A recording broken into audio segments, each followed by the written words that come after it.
One of the most effective ways to spread the word about your services and your programs and products is through promotional partnerships. I've talked about that in other videos, so to be sure to watch those for better understanding of that. In this video, I'm going to talk about how to reach out to potential promotional partners for you. So the first thing you've got to determine is what would you offer to a promotional partner's audience that they and their audience would find interesting and useful, right? And when I say offer, I mean particularly start with offering something for free so that it's easier for the promotional partner to say yes, because partners like to be generous to their audience rather than always feel like they're selling something to them. And so it's good to offer something for free, even though later you can then sell something to that audience. But first start with something for free. So I'm giving you here on this screen a list of things you could consider offering for free to other people's audiences. So you could offer a lecture for free or a training for free, and those could come in the form of a teleclass or a webinar. If you do some kind of healing or meditation, you could offer a guided meditation. You could offer a PDF. Oh, by the way, when I say lectures and trainings, it could be an audio format, teleclass, webinar, live, or it could be something that they download. It could be a video. Again, a live video would be a webinar, or it could be a text. It could be an article, a white paper, okay, or even an ebook, or even a mind map, okay. You could even offer worksheets or workbooks. You could offer a guide, step-by-step guide that gets similar to a text here. You could offer case studies that are useful and that will really help that audience apply a case study. When it's really useful is something that an audience could read or watch a case study and apply it and make their lives or their work better. So you could offer an email mini course.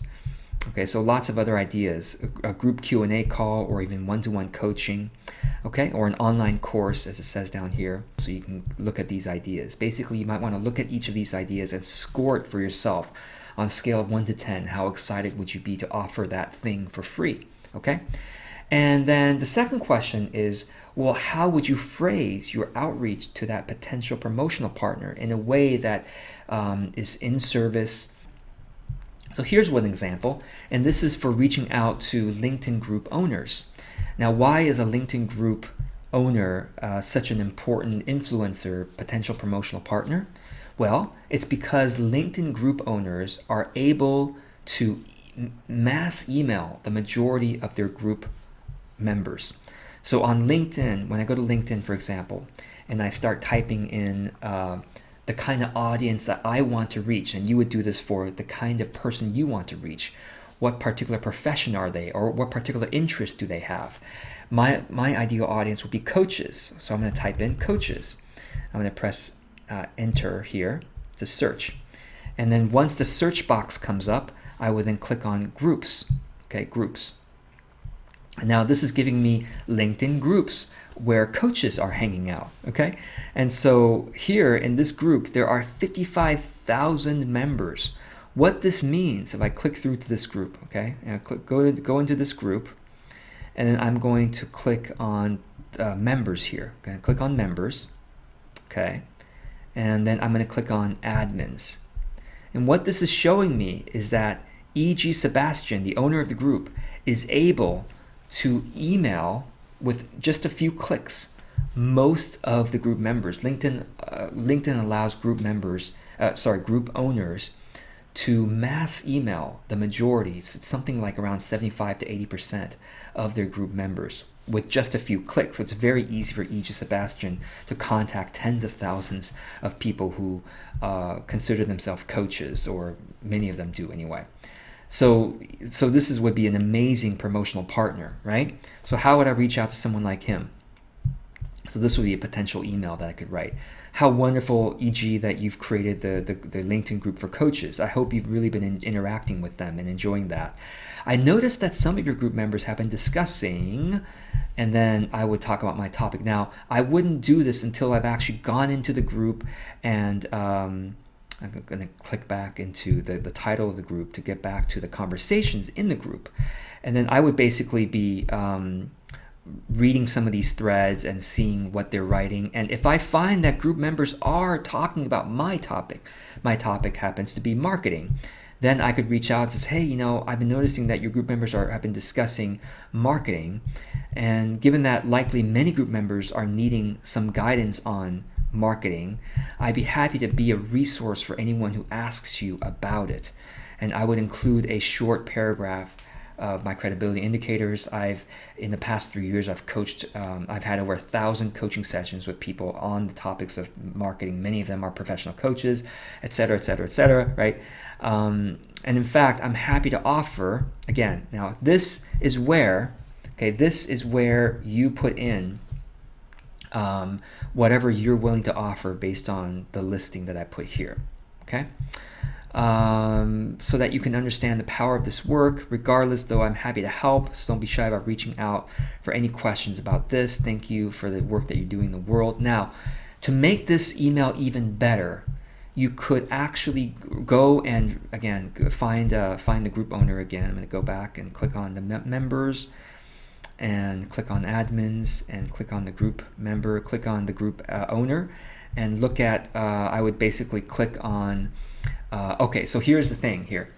If you and the group owner both address the same topics, so basically both he and I address marketing, then he would probably feel competitive to me, and this email probably would not work well, right?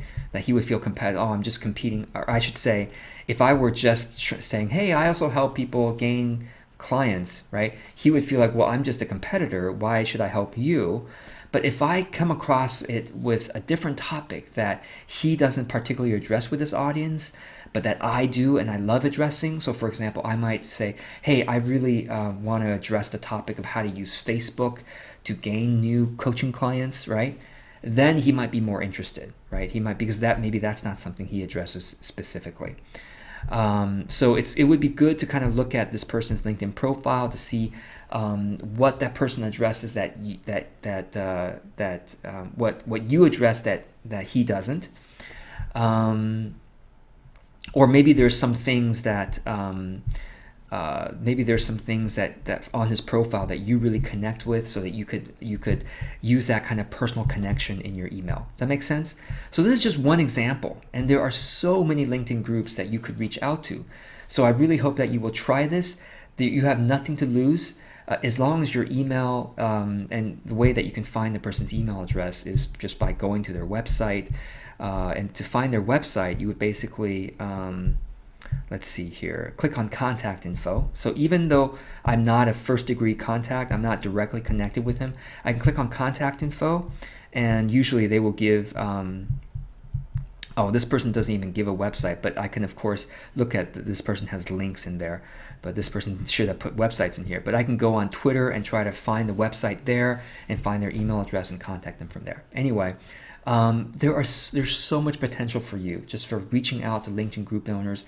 If you are kind and supportive and sincere in your outreach, if you're direct about what you're trying to offer, don't be afraid. Do not be afraid, right? As a LinkedIn group owner, I've been a LinkedIn group owner for about 10 years, and there are so few people in 10 years who've ever reached out to me in this kind of way.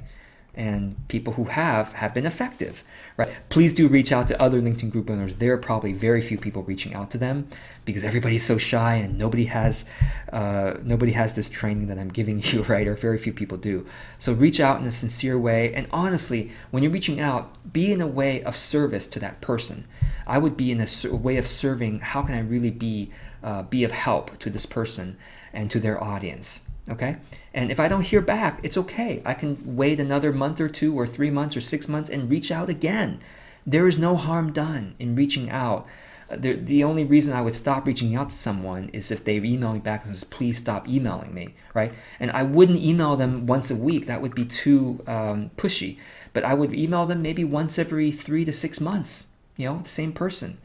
I don't think that's too pushy. And again, if I'm reaching out in a way, again, if I feel it's sincerely helping them and their audience, why not? Right? One more thing I'll say is this. Let's say you found this example to be interesting and compelling, and you're going to modify this letter and send it out to a bunch of people. Please consider reaching out. Whatever example you're going to use, reach out to at least 20. So if I'm going to reach out to LinkedIn group owners, I'm going to reach out to at least 20 group owners before you expect to kind of hear anything back. Okay, 1 out of 20 is, if you get 1 out of 20 people to say yes to you, that is a successful result. I'm not going to say what ratio is you should look for, because different people, the way they phrase it will be different, and they're going to get different. Maybe it's 1 out of every 3 is going to say yes, right? So I'm not going to kind of give you that expectation, but I'm going to say reach out to 20. And if you're going to reach out to 20, then every 5 people you reach out to, it's time to slightly modify your letter again. Okay?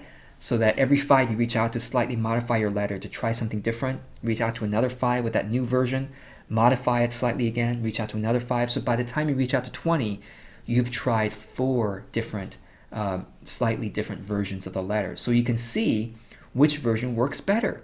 And then wait a week or 2 and see what kind of results you get back, and then see which of your 4 versions worked best, and then use that version for the next 20. Try that one, and then modify that version a little bit more for the next 5 or 10, etc. So in other words, always be modifying after you reach out to a batch. Modify your letter, modify your outreach method, so that you can keep testing to see what seems to work well. If you do this, you will almost certainly get people saying, yes, let's talk. Let's see how we can work together to really benefit both of our audiences. Or again, I've already said in another video, you don't have to promote them back, right? Look at promotional partnerships as one person really benefiting someone's audience, and only if they can really benefit your audience does it make sense to promote them back. But in this case, you're really reaching out to have them promote your thing because it's a real benefit to their audience. Make sense?